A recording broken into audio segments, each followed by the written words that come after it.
locked up stuff like with HEX, there's not much sellers because it's almost all locked up, and the OA owns such a large supply that is locked up.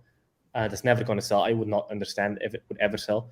Because like here's kind of the thing. If you look through Richard Hart's book and Scivive, he talks about the 3 classes. He has like a worker class, capital class, and then he has assets in trust, loans against assets class, some weird name like that. Yeah. So my assumption is, and these are all assumptions, I obviously have absolutely zero clue, is I think the OA is some kind of entity, legal entity that Richard has absolutely no control over, that owns this OA. And then you can take life insurance against the value of that trust, and then they'll have the life insurance pay you monthly. And that way you never have to sell the assets, but you do have a monetary value attached to the assets, and that pays you a income every month. So he would never ever have to sell.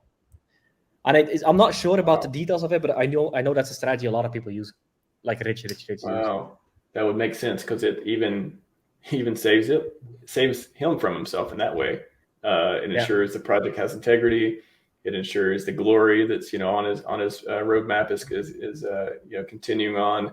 It protects the price. It does everything he says he wants to do. So that's quite plausible. Yeah, because I never thought about this.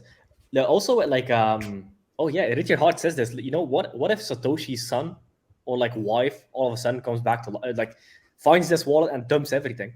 He like constantly has this like argument that he uses for Satoshi stuff. And knowing him with debating, he's like, okay, how can this argument be used against me, assuming that Richard is the OA? This is an assumption. If it's a trust, it is literally not Richard, well, in like legal terms.